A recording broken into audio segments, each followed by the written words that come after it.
lo que dice este principio? Nos dice que si tenemos m palomas y n nidos, y las palomas se acomodan en algún nido, y m es más grande que n, entonces va a haber algún nido que tenga más de una paloma, al menos 2, ¿sí? Entonces, ese es el principio del palomar. O sea, si tenemos m palomas y n nidos con más palomas que nidos, entonces habrá al menos un nido con 2 palomas. O más, claro. ¿Está bien? Entonces, este principio es como muy básico, eso puede ser situaciones que se encuentren en la vida real, pero muchas veces hay situaciones que se resuelven usando el principio del palomar, pero que no es tan claro cómo aplicar el principio. Entonces, cuando resolvemos un problema usando este principio, digamos, la estrategia está en encontrar quiénes son las palomas, quiénes son los nidos y cómo aplicar el principio. Y es un principio súper sencillo, pero que puede resolver situaciones que a priori no nos hubiésemos dado cuenta de que podíamos aplicar este principio. ¿Sí? Entonces, un ejemplo muy sencillo es que en un grupo, o sea, ejemplo sencillo,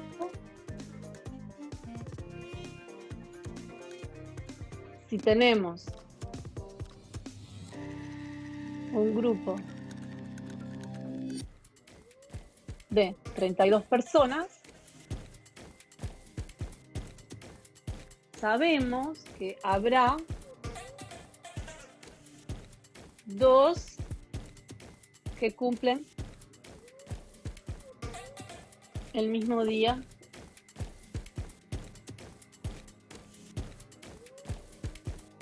cumplen años, ¿no? El mismo día del mes. ¿Sí? A priori, es una situación que se puede dar.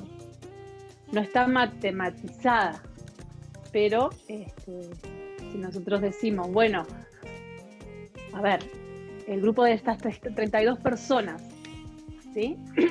Son las palomas.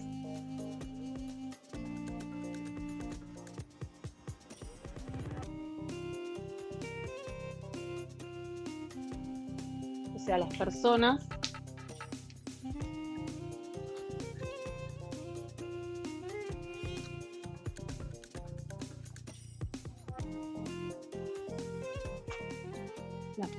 son las palomas.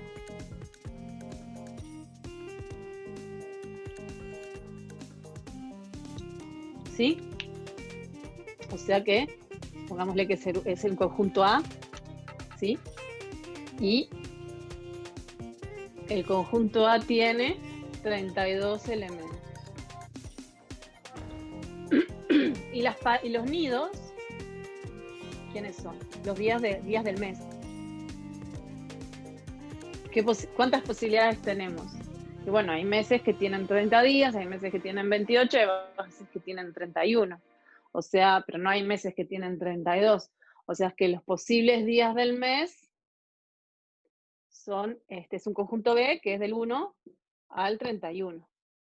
Y la cantidad de elementos de este conjunto es 31. ¿Sí? Entonces, si tenemos 32 palomas, que son las personas, y 31 nidos,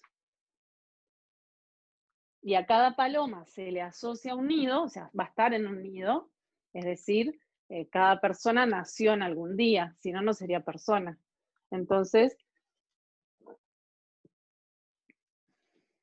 habrá, por el principio del palomar, al menos un nido con 2 palomas o más. O sea, habrá un día del mes, por el principio del palomar, habrá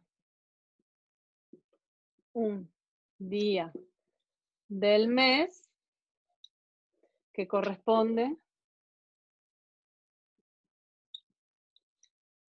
al día de nacimiento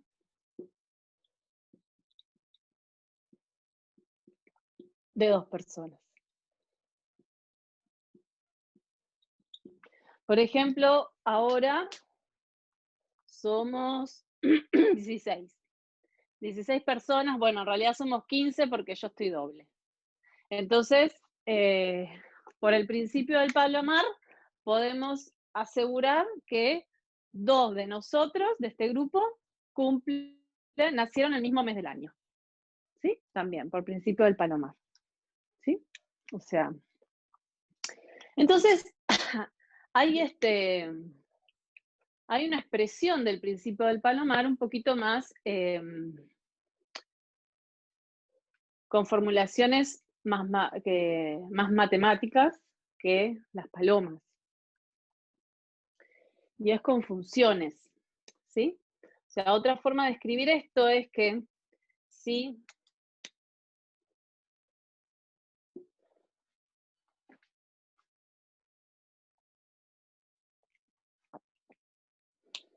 tenemos una función, si f es una función de a en b,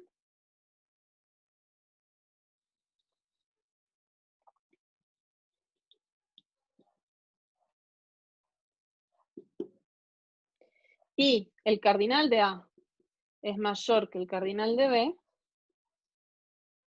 entonces f no puede ser inyectiva.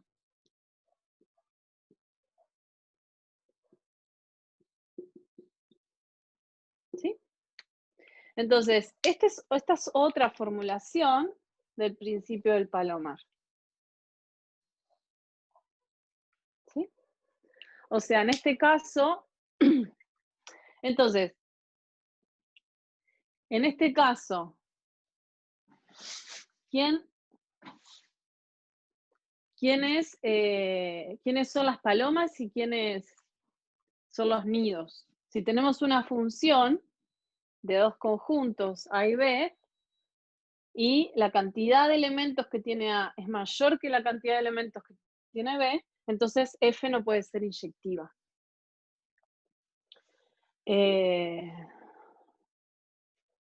Entonces, fíjense que es una función, es una relación que le asocia un y solamente un elemento del dominio al codominio. O sea que por asignación de cada paloma le asocia un nido. O sea, una paloma no puede estar en 2 nidos a la vez.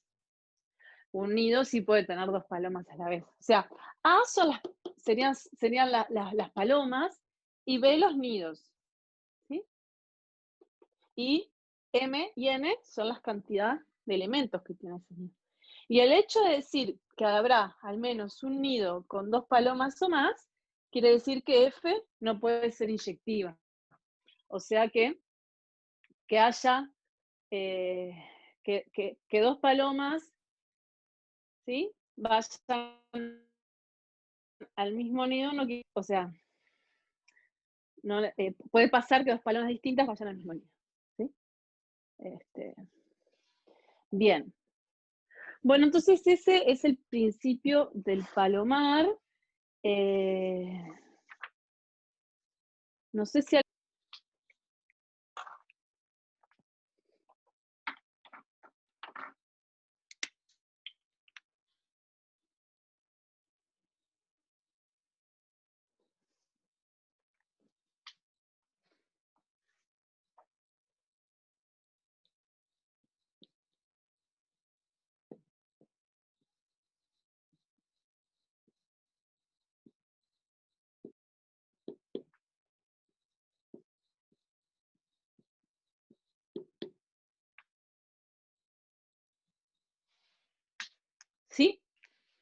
Entonces, ¿qué nos dice este principio?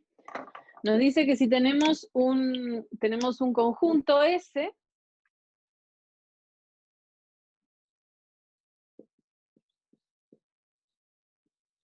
con n elementos, y tenemos CI condiciones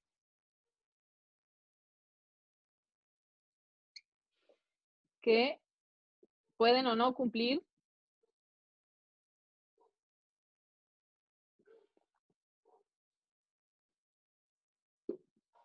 los elementos de S.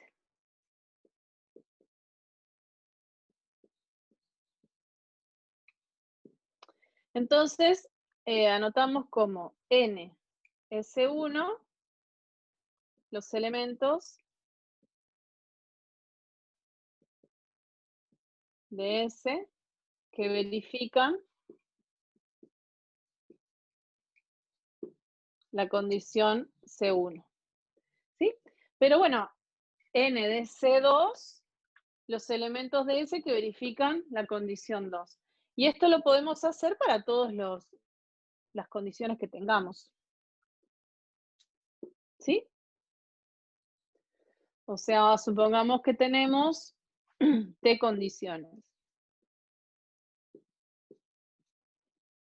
¿Sí?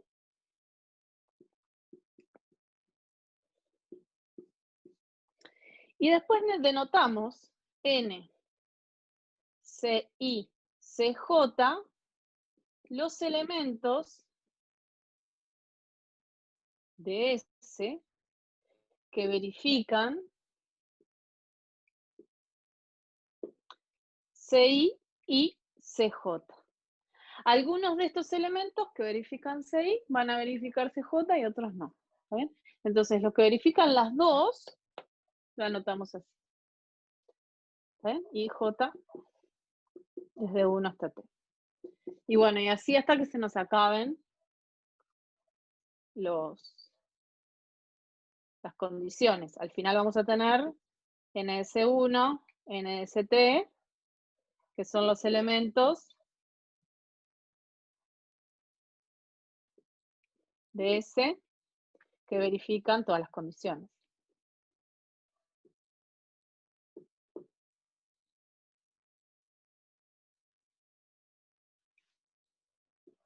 ¿Está bien? Entonces, ¿qué es lo que dice el principio de inclusión-exclusión? Es una forma de hallar los elementos de S que no verifican ciertas condiciones. O sea, hay normalmente o muchas veces es fácil contar cuántos elementos de un conjunto verifican cierta condición, pero muchas veces queremos contar cuántos elementos no verifican esa condición. Entonces, el principio nos permite contar estos elementos en función de estos. O sea, tenemos NS1 barrita son los elementos de S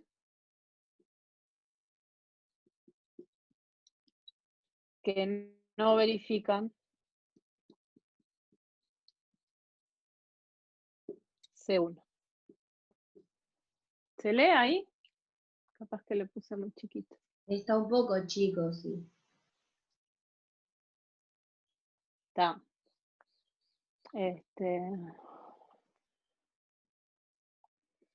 ¿Lo anterior también o lo que acabo de escribir recién? Solo lo último, creo. Al menos para mí. Está, genial. Está. No sé si alguien, ahora igual, si no lo leen no importa. O sea, no es tan súper importante, ahora escribo más grande. Entonces, el principio nos dice cómo calcular el número de elementos de S que no verifican que no verifican ninguna condición. Son los elementos de S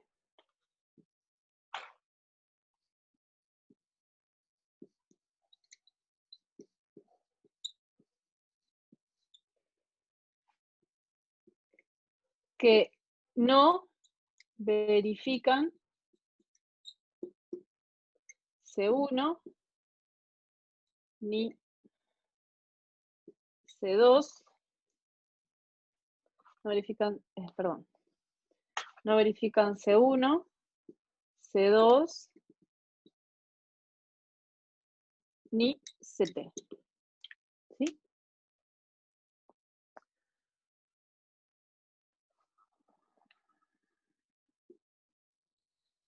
Entonces, el principio, y ahora vamos a ver las aplicaciones, es justamente para calcular los que no verifican condiciones.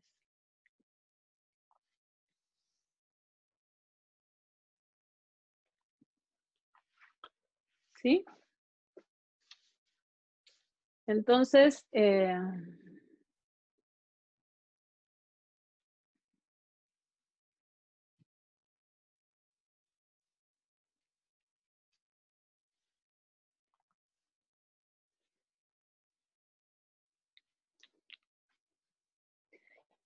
resulta que n de C1 barrita, C2 barrita, CT barrita, o sea, aquellos elementos de S que no verifican ninguna condición, lo podemos calcular como la cantidad de elementos n de S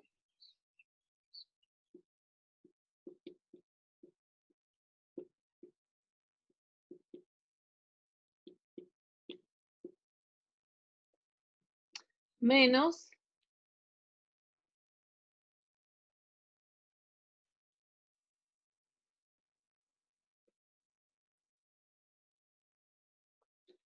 la cantidad de elementos que verifican la condición 1 en la condición I, desde I igual 1 hasta T, ¿sí? Más la condición, o sea, acá estamos considerando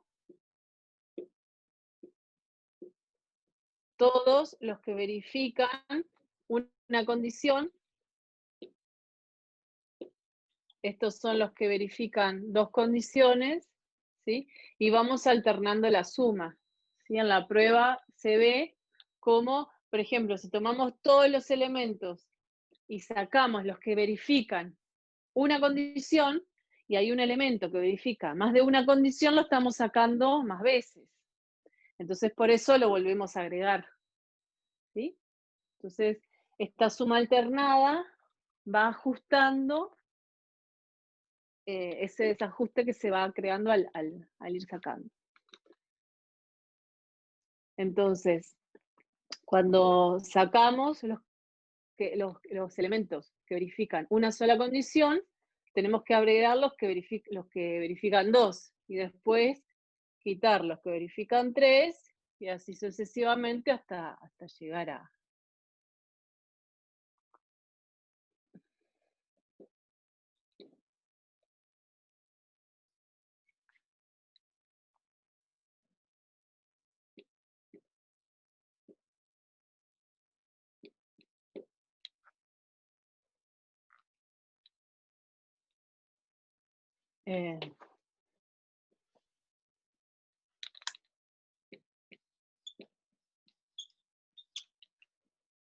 ¿sí? Y así sucesivamente hasta llegar a -1 a la...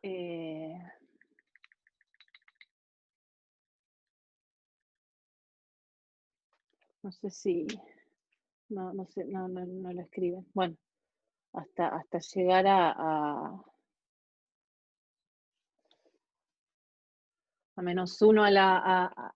o sea, vamos alternando la suma hasta llegar a -1 de n, C1, C2, CT, que son todos los que verifican. Estos son los números que verifican las tres condiciones. Acá vamos a tener un menos o un más. Si quieren, para no confundir, pongo más o menos, dependiendo de si la cantidad de elementos es par o impar. O sea que esto es 1 a la t. ¿Está bien? Ahí va. Si la cantidad de elementos, si la cantidad de condiciones, perdón, es par, esto va a ser un más, y si la cantidad de condiciones es impar, esto va a ser un menos. Bien. ¿Dudas respecto a este principio? No lo vamos a probar, eso está en los videos. ¿Por qué aparece esta suma alternada? ¿Se ve bien ahora la fórmula? Yo creo que la veo bien, se ve bien, ¿o no? Por más que Sí. la forma. Está. Sí, porque la idea ahora es como un poco usarla, ver cómo es que lo usamos, ¿vieron? ¿La estuvieron usando? ¿Alguna duda que tengan? ¿Alguna dificultad que hayan encontrado?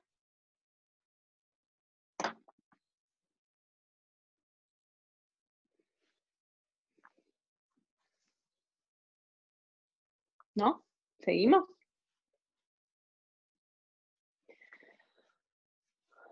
Bueno.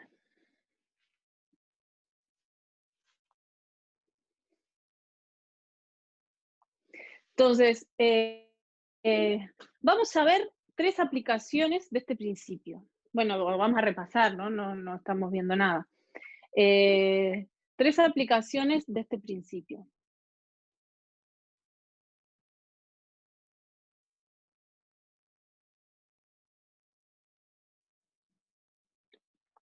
Entonces, una aplicación es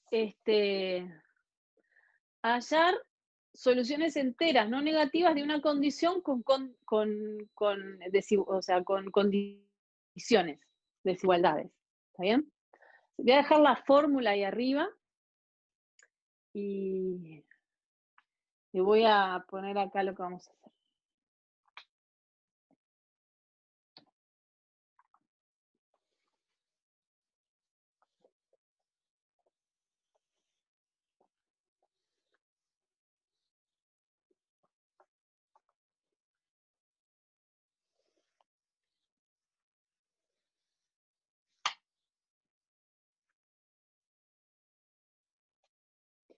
Entonces, vamos a calcular el número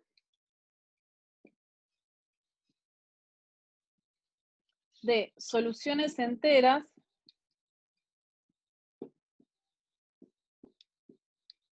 no negativas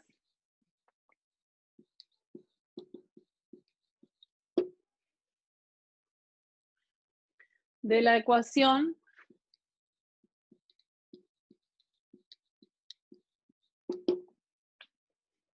x1 más x2 más x3 más x4 igual a 18, ¿sí? Pero esto ya lo sabemos hacer, ¿verdad? O sea, hallar el número de soluciones enteras no negativas de esta ecuación lo sabemos hacer. ¿Cómo lo hacíamos?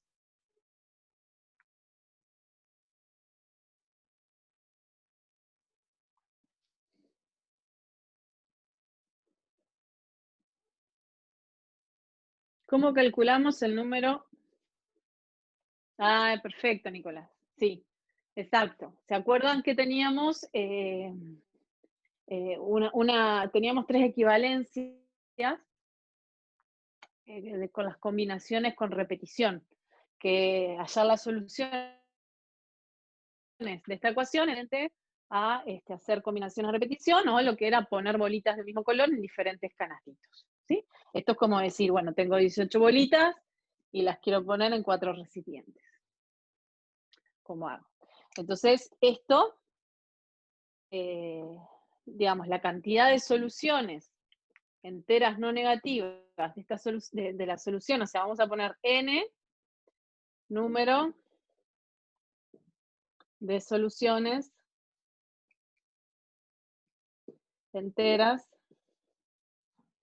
no negativas de la ecuación x1 más x2 más x3 más x4 igual 18. ¿Sí? Y entonces tenemos que n son las combinaciones con repetición de 18 tomadas de 4.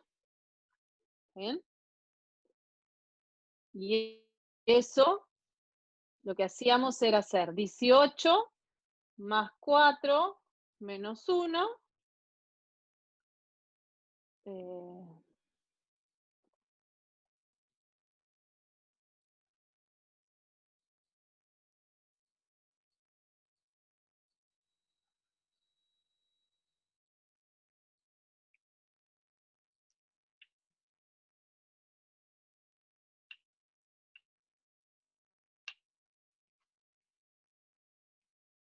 No.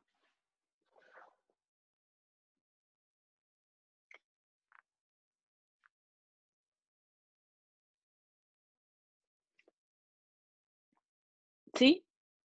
O sea, si no se acuerdan la fórmula, como a mí a veces me pasa que yo para la fórmula soy horrible, podemos agarrar y decir, ¿cómo era esto? Bueno, nos fijamos. Decimos, queremos poner 18 bolitas en 4 recipientes. Entonces tenemos bolitas, ¿cuántas? 18. Y tenemos 4 recipientes. Entonces lo que vamos a hacer es poner 3 separadores. Estos son los 3. Entonces vamos a permutar, hacemos permutaciones de 18 más 3 menos 1, ¿sí? Esto es, o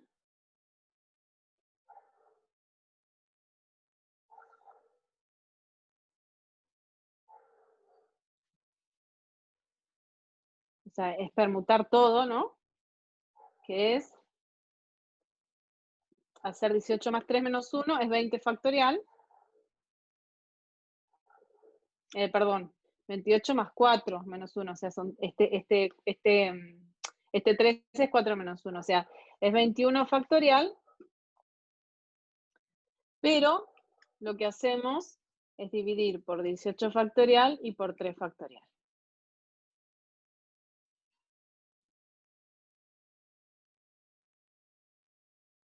¿Sí?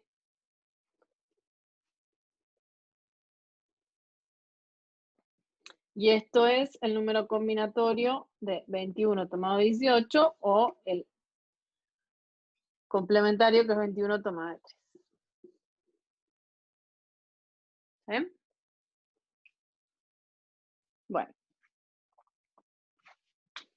Entonces, tenemos este número que es 21, 18.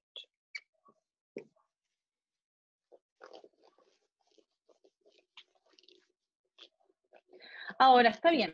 Estas son las soluciones enteras no negativas de esta ecuación. Pero, ¿qué pasa si nosotros decimos, bueno, pero queremos que X sí?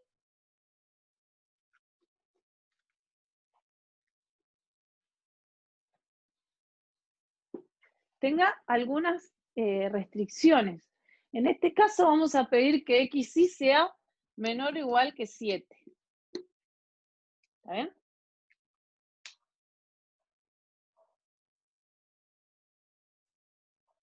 O sea,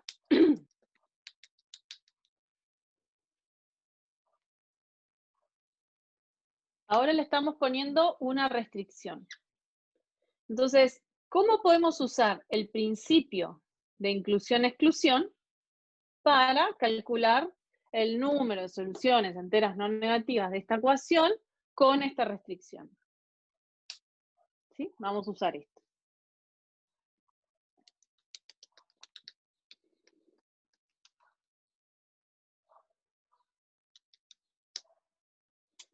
Entonces, ¿qué es lo que no puede pasar?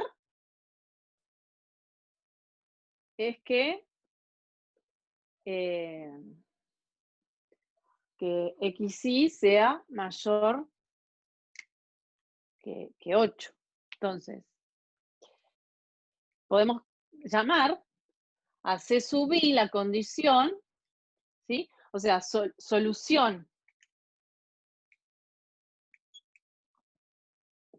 entera de la ecuación E,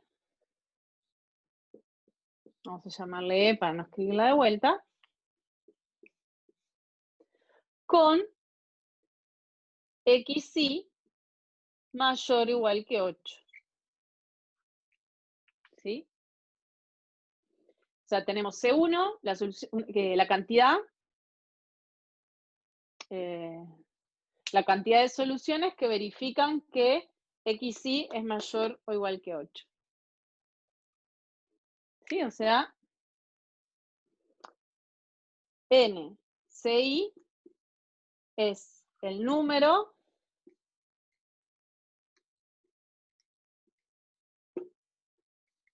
de soluciones enteras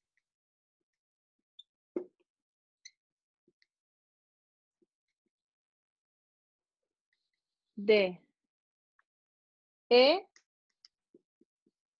que verifican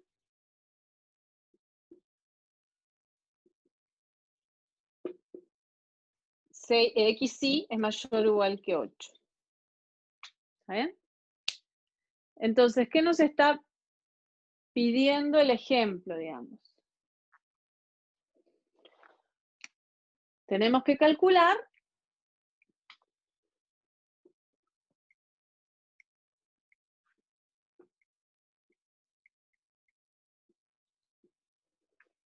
N de C1 barrita, C2 barrita, C3 barrita y C4 barrita. ¿Está bien?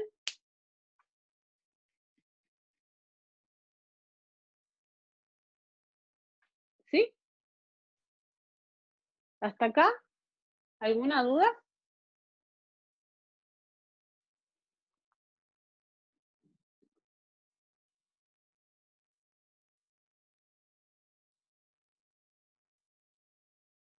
Genial. Entonces, bueno, o sea, la pregunta es si hay alguna duda de que hallar el número de soluciones enteras no negativas de la ecuación x1 más x2 más x3 más x4 igual a 18 con xy menor o igual que 7 es lo mismo que calcular este número. O sea, me gustaría saber si hay alguna duda a ese respecto para continuar. Bien, no hay dudas. No hay dudas a la una, perfecto. Entonces,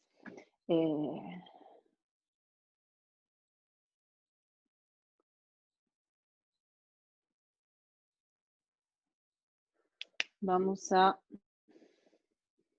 dejar la ecuación acá arriba, porque voy a borrar.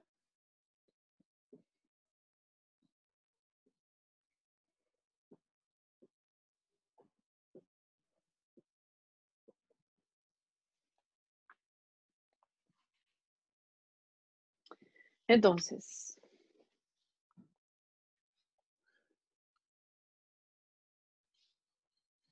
por el principio de inclusión-exclusión,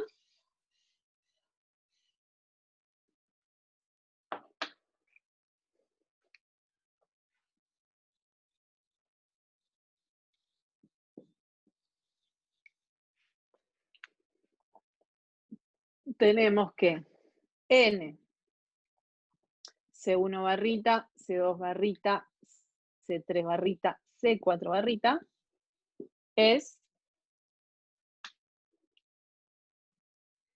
N, la cantidad de soluciones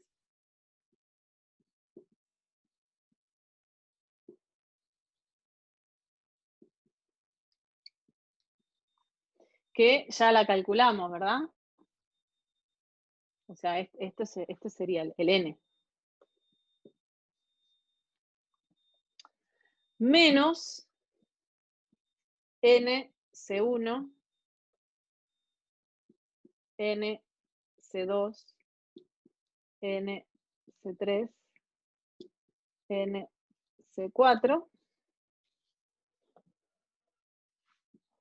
más N, C1, C2, N, C1, C3, N, C1, C4, N, C2, C3, N, C3, C4,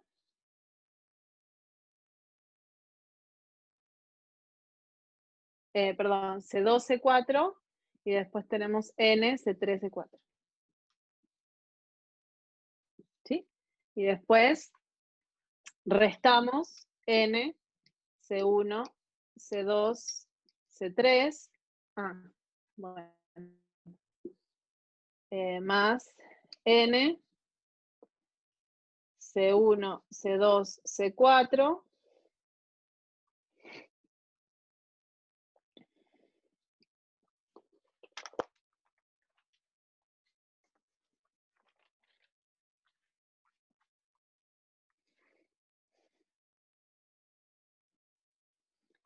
más N, C2,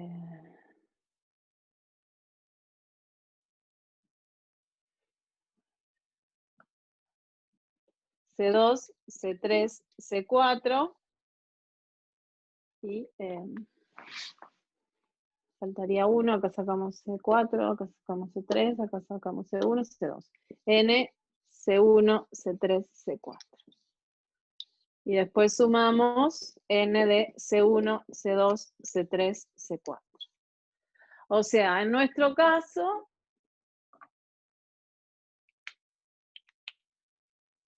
la solución va a ser este número.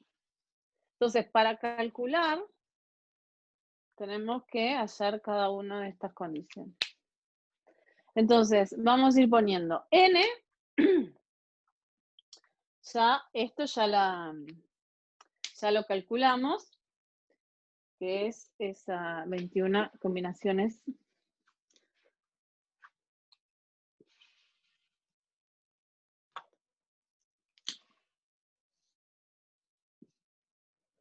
De 22 tomados de 18. Bien, entonces, ¿cómo calculamos aquellas soluciones que verifican C1? C1 era que es solución de esta ecuación con x1 mayor o igual que 8. ¿Sí? Entonces, primer comentario. O sea, la cantidad de soluciones que hace que esta ecuación tenga solución con x1 mayor o igual que 8, la misma cantidad que si fuera x2 o fuera x3 o fuera x4. O sea, estos son todo lo mismo, ¿no? O sea, estos valores van a ser lo mismo.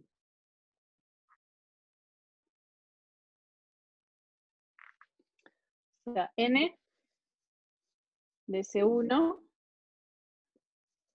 C2,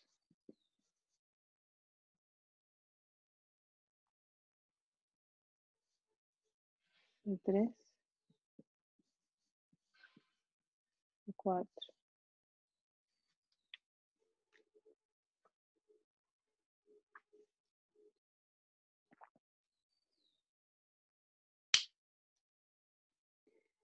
¿Y cómo hacemos?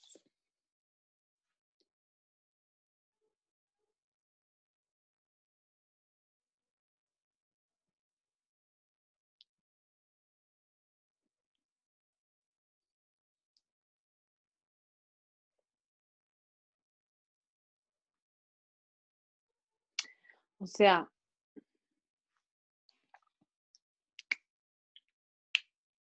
calcular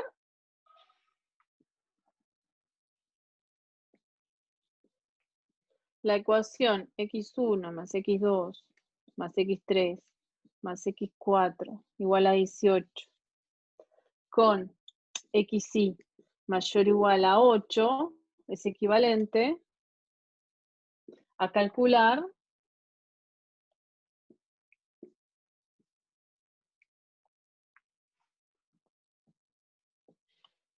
la ecuación x1 más x2 más x3 más x4 igual a 10 sin condiciones. Porque si tenemos una solución de esta forma, sin condición, después agarramos 8, se lo sumamos al correspondiente xy y tenemos una solución con esta condición. ¿Sí? Entonces, ¿cuántas soluciones tenemos que verifican cada una de estas condiciones? Y acá estamos en lo mismo que cuando calculamos acá. Tenemos 10 bolitas, 4 recipientes, o sea que es combinaciones con repetición de 10 más 4 menos 1. O sea que esto es combinaciones de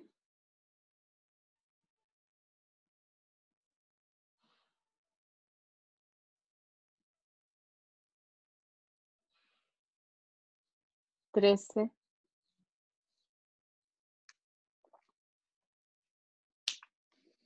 ¿Sí? Entonces, acá, esta parte, la podemos ya escribir como menos 4. Lo voy a escribir así porque nos va a ayudar para estas partes. Porque en realidad, este 4 es las formas que tenemos de elegir uno de estos en 4 opciones.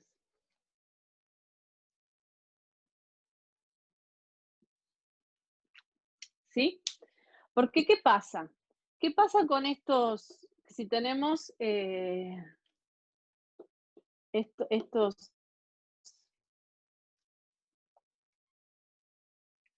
O sea, si tenemos dos condiciones, estamos en la misma.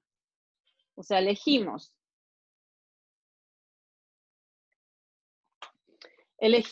dos de los 4 y decimos, bueno, NC1, C2 va a ser igual a NC2, C3, que va a ser igual a NC3, C4, que va a ser igual a NC1, C3, bueno, etcétera, etcétera, hasta llegar a NC3, C4, bueno, ya está acá. Bueno, todos. ¿Sí? Entonces, calcular esta ecuación con x y con xy mayor o igual que 8 y xj mayor o igual que 8 es equivalente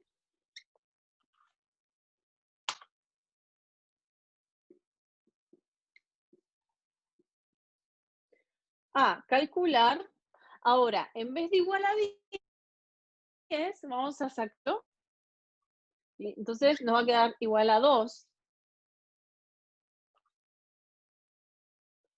Entonces, si nosotros tenemos la cantidad de soluciones de esta ecuación y elegimos, o sea, digamos, y le sumamos 8 a 2 de ellos, nos va a quedar la cantidad de soluciones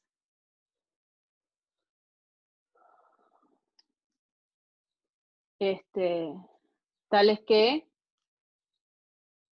xy es mayor o igual que 8 y xj sea mayor o igual que 8. Todas son iguales, ¿y cuántas veces vamos a tener? Vamos a tener, fíjense en que acá aparece 6 veces, porque esas 6 veces son las formas que tenemos de tomar dos elementos de 4. ¿Sí? Porque lo que estamos, o sea, acá lo que está haciendo, acá es lo que aparece acá, son 2 elementos de los 4. 2 elementos de los 4, y son todos lo mismo. O sea, que vale esto. ¿Y cuánto vale esto? Y lo hacemos igual que lo estábamos haciendo hoy. Es combinaciones con repetición, 4 más 2 menos 1, 2. O sea, esto es 5, 2.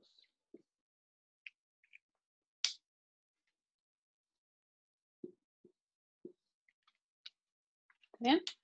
Y esto es todo esto que está acá. Ahora, ¿qué pasa?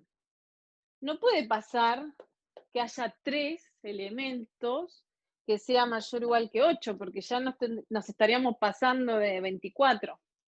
O sea que ya sabemos que esto que está acá vale 0. O sea, no tenemos soluciones de enteros positivos, de 4 enteros positivos que suman 18 y que 3 de ellos sean mayor que 8. Porque si no, estaríamos llegando a un absurdo total de la matemática. Entonces, estos números son 0 y estos números son 0. ¿Okay? Entonces, bueno, hacemos. Esto es un 2.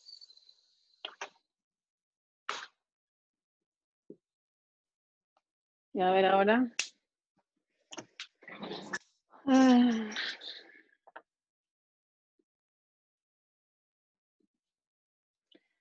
Siempre está bueno chequear las cuentas porque es muy fácil pifiarlas.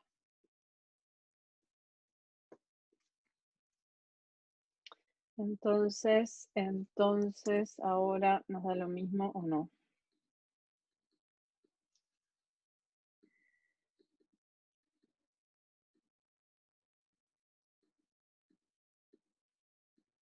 Exacto, ahora sí nos da lo mismo. ¿Está? 246 soluciones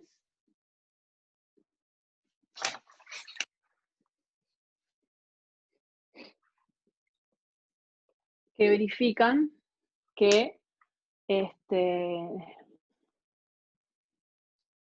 todos estos valores son menores o iguales que 7.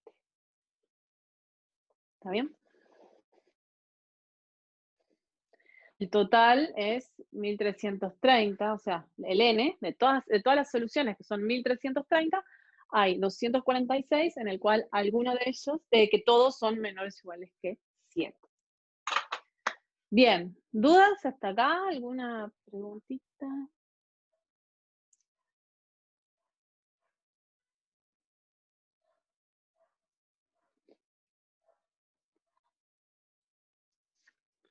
Bien, bueno, Fernando, llegué tarde a tu mensaje, pero llegamos a la misma conclusión. Gracias. Bien, bueno, entonces podemos resolver este tipo de ejercicio y, bueno, no voy a hacer los desarrollos, pero lo importante del principio es que podemos obtener una fórmula, o sea, una aplicación de este principio es obtener una fórmula para la cantidad de funciones sobreyectivas y para calcular el número de desórdenes. O sea, esas son las otras dos aplicaciones que tiene el principio de inclusión-exclusión. ¿Sí?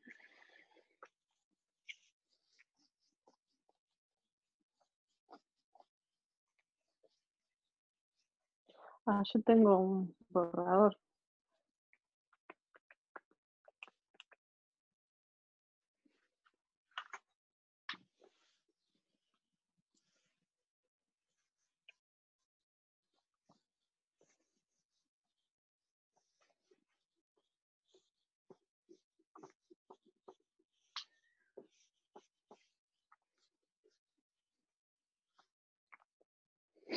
Entonces,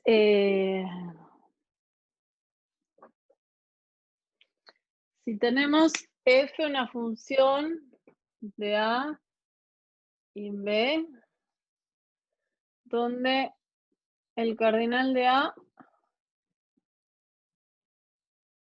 cardinal de B, son M y N respectivamente, vamos a llamar a sub de M, N a las funciones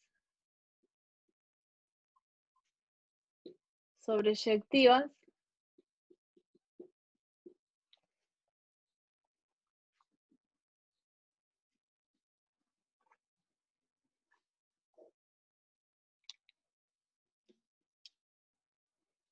f de A en B. ¿Sí? Entonces, usando el principio de inclusión-exclusión, podemos obtener una fórmula para calcular la cantidad de funciones sobreyectivas que tenemos de A en B. ¿Sí? Entonces, la cantidad de funciones sobreyectivas la calculamos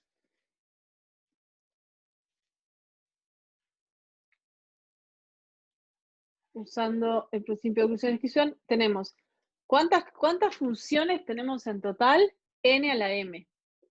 ¿Sí? Porque es elegir, o sea, tenemos M elementos, y cuando definimos la función, tenemos que determinar qué valor de B le corresponde a cada elemento de A. Entonces, para cada elemento de A, ¿cuántos valores tenemos? N. Entonces vamos a elegir N elementos, M veces. ¿Sí? Esto van a ser todas las funciones. Y usando el principio de exclusión, vamos a tener que las funciones que no son sobreyectivas, ¿sí? Son desde k igual 1 hasta m menos 1 a la k.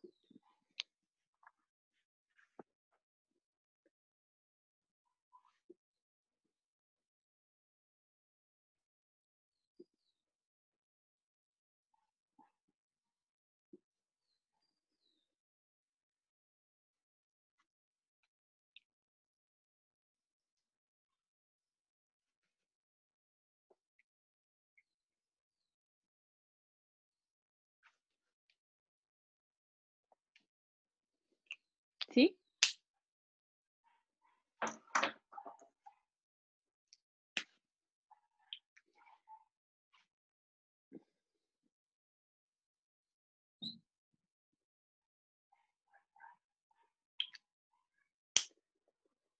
Y bueno,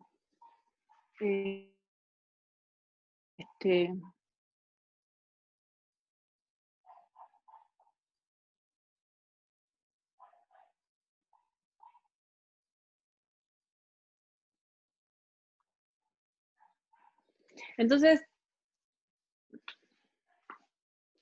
menos 1 a la k, sí. Entonces, ¿de dónde aparece esta suma? ¿De dónde aparece esta suma? Bueno, de agarrar y tomar las funciones que no tienen en la imagen a un elemento de B, ¿sí? Entonces, vamos a tener CI va a ser que el elemento I de B no está en la imagen. Entonces, ¿cuántas funciones hay que el elemento de I no esté en la imagen? ¿Sí? Y así con todos los elementos. Entonces, vamos a tener las funciones para las cuales ni el elemento I ni el elemento J van a estar en la imagen. Y así obtenemos la fórmula de funciones sobreyectivas de M a N. ¿Sí? ¿Dudas? preguntas.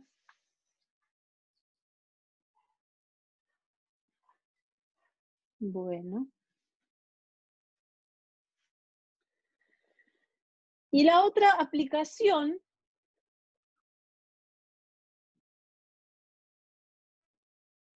es el cálculo del número de desórdenes. ¿Sí?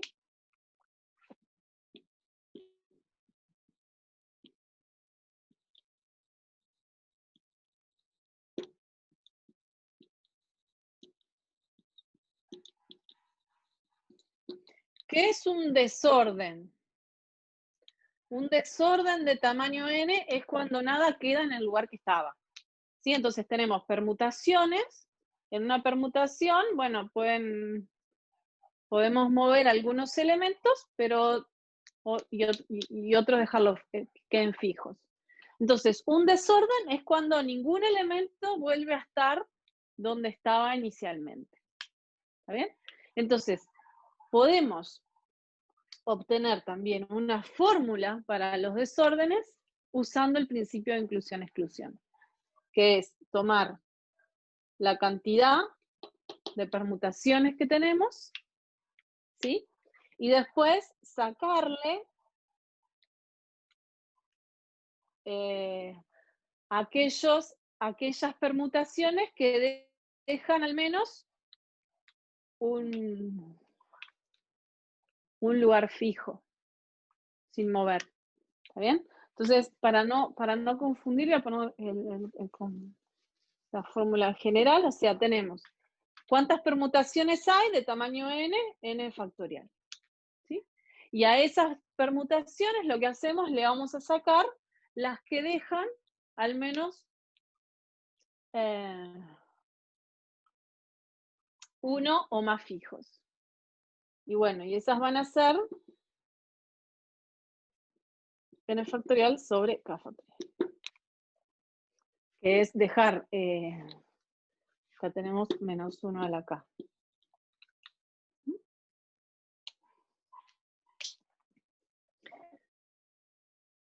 Y acá igualmente estamos haciendo el principio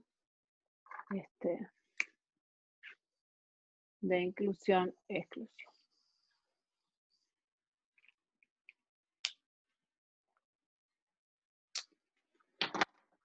Bueno.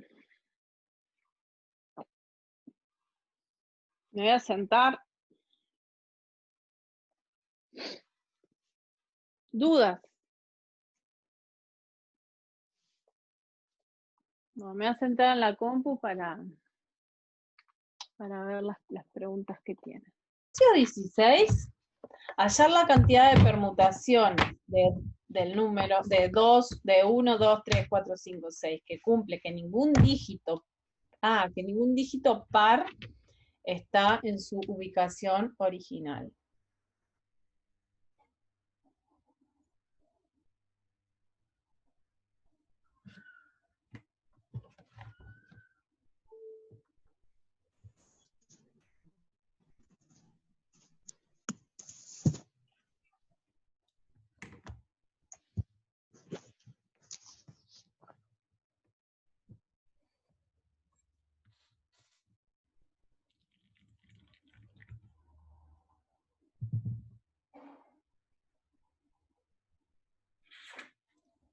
Bueno, vamos a hacer este ejercicio. ¿Alguien lo hizo? ¿Y quiere contar cómo lo hizo?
Bueno.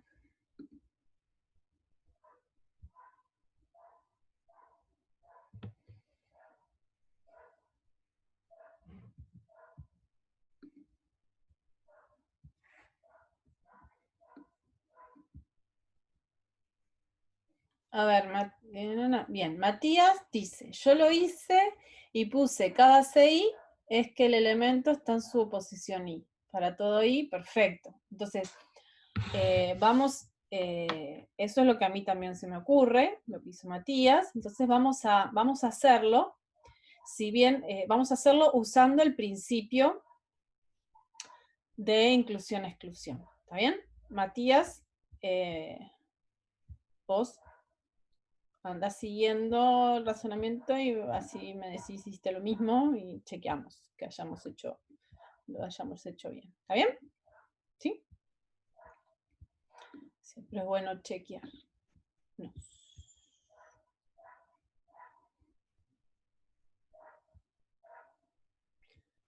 Bien. Entonces, fíjense en una cosa.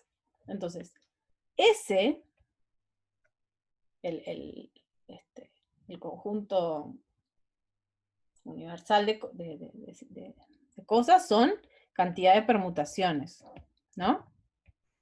O sea, ese son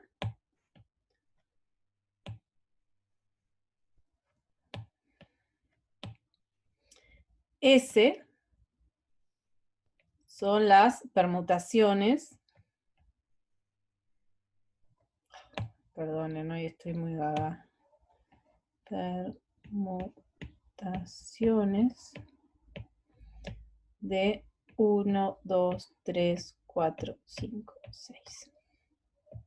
¿Sí? La cantidad de permutaciones es el n, que ya sabemos cuánto es la cantidad de permutaciones de 6 elementos que son distinguibles.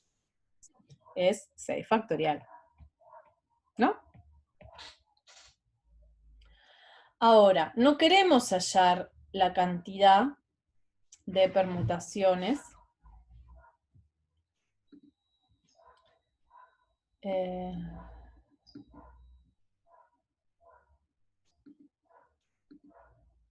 Ay, perdón.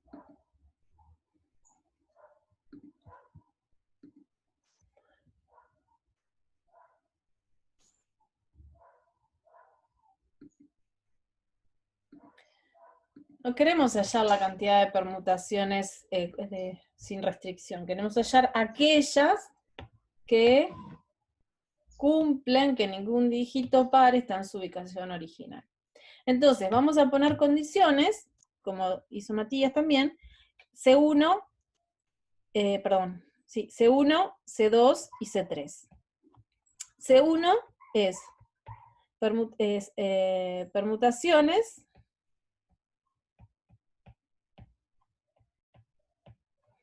que dejan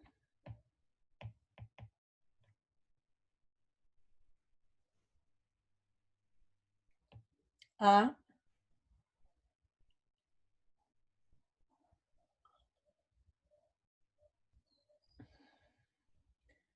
dos fijos. C2 es permutaciones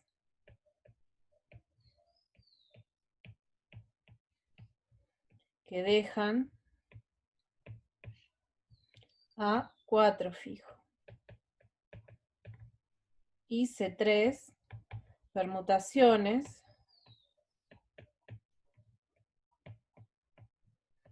que dejan a 6 fijo. Fíjense que las permutaciones que estamos queriendo contabilizar nosotros son las permutaciones que cumplen que ningún dígito par está en su ubicación original. O sea, nos piden calcular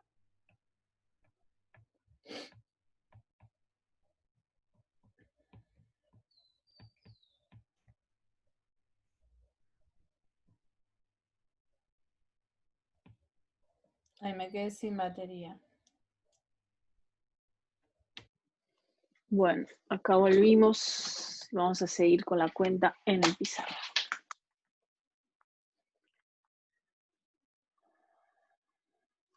Bien.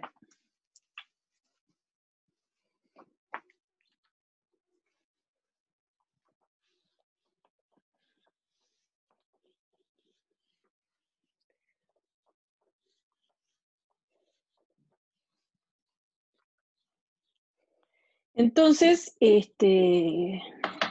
lo que nos piden calcular, siguiendo lo que teníamos ahí, nos piden calcular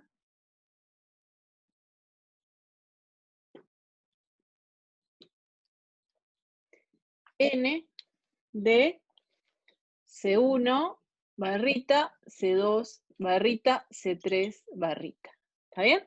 Donde S son las permutaciones de 1, 2, 3, 4, 5, 6. ¿Sí? La cantidad de S es n, que es la cantidad de permutaciones que tenemos, que ya a esta altura ya tenemos clarísima que es 6 factorial. Y después tenemos C1, que son las permutaciones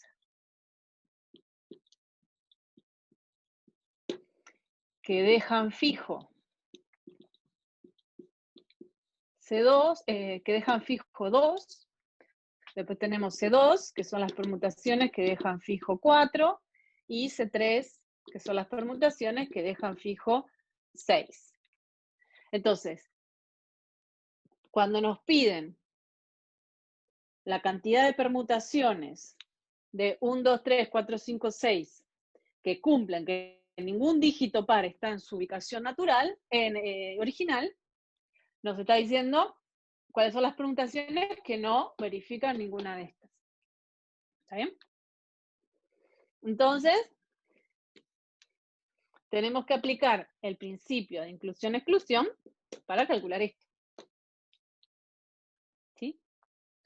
Entonces, por el principio de inclusión-exclusión, tenemos que n, C1 barrita, C2 barrita, C3 barrita, es n menos NC1 más NC2 más NC3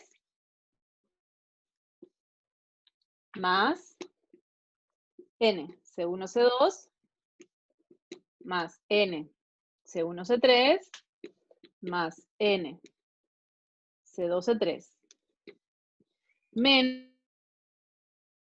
N, ¿no? C2C3. ¿Eh? ¿Dudas hasta acá? ¿A quién no podías, quién era que no podía aplicar el criterio? Aldana. ¿Está claro que acá estamos aplicando el principio de inducción-exclusión? ¿Inclusión-exclusión? ¿O principio de exclusión-inclusión? Ay, yo soy medio... Perfecto, ¿está? Y entonces ahora, acuérdense, en el principio de inclusión-exclusión, ¿sí?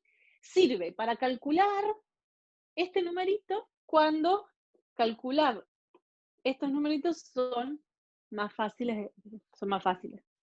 Porque acá estamos calculando un número de permutaciones que no verifican ciertas condiciones en función de los números que sí verifican. ¿Está bien? Entonces, lo calculamos. La cantidad de permutaciones de esto es 6 factorial. Menos. ¿Cuáles son las permutaciones que dejan fijo 2? Y dejamos fijo 2 y movemos el resto. ¿Cuánto es?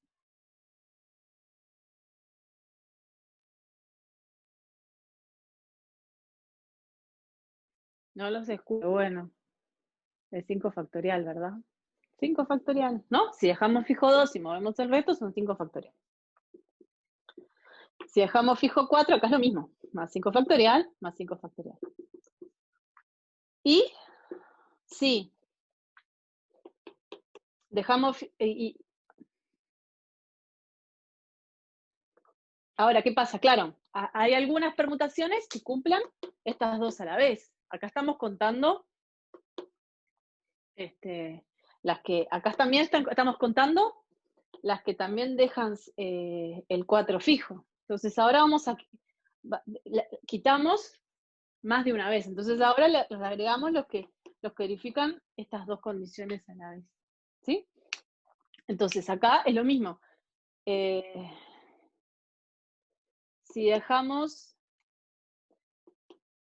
Si dejamos fijo 1 y fijo 2, o sea, dejamos dos lugares fijos y movemos el resto, ¿qué tenemos? 4 factorial más 4 factorial más 4 factorial. Y después, ¿qué pasa si dejamos los 3 pares fijos? Y podemos mover el resto, que son 3, que son los impares, o sea, 3 factorial. O sea que el número este es 6 factorial menos 3 por 5 factorial más 3 por 4 factorial menos 3 factorial. Y que bueno, eso lo pueden hacer ustedes. Ah.